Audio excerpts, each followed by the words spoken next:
What's it like meeting Donald Trump? Um, the president is one of the funniest people I've ever met.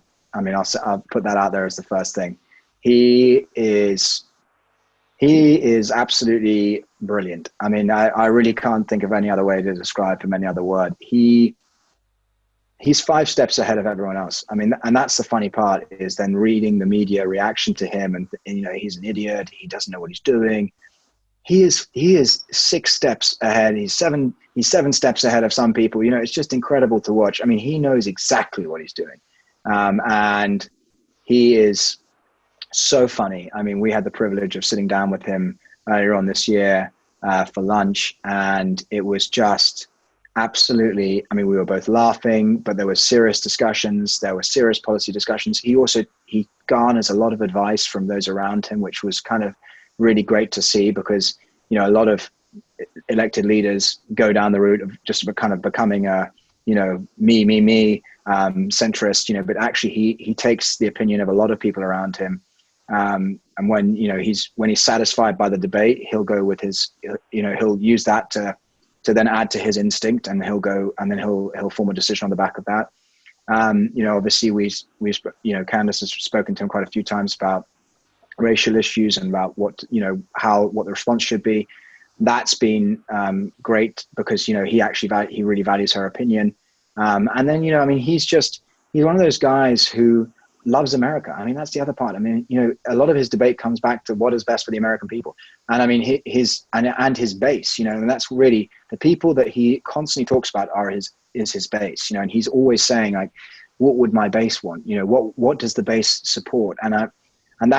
And then you've seen that put into place with his policy. I mean, it's not just a meaningless conversation had at a round table. It's something that then becomes actively involved in the U.S. administration.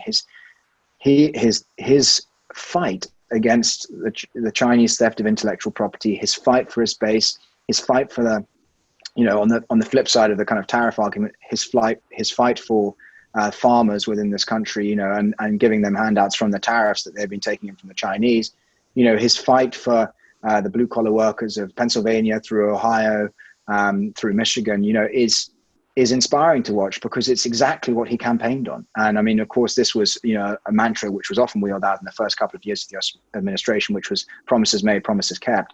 And, but you can really see that in action. And then, of course, his fight for American troops abroad has been kind of great to watch.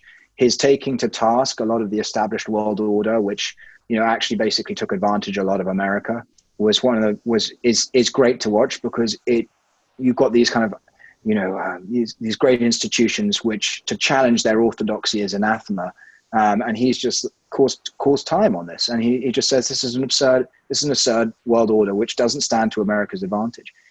So that's been inspiring, and then he's also very interested about people. He always wants to know. He's met he's met friends of mine, or at least he's met political friends of mine within America. People who I mainly know through Candace, and they've all come away with the same reaction as well. I mean, I know he's met Dave Rubin and people like that. And it's been, and when he met Dave Rubin, he just was so supportive, and I mean, that's kind of inspiring because, again, people try and portray him as this kind of homophobic, racist, xenophobic, everything. And it's just absurd. And it's so tiring to watch because when you meet the guy, you realize he's nothing but, and actually he's got a legacy which will stand in his favor.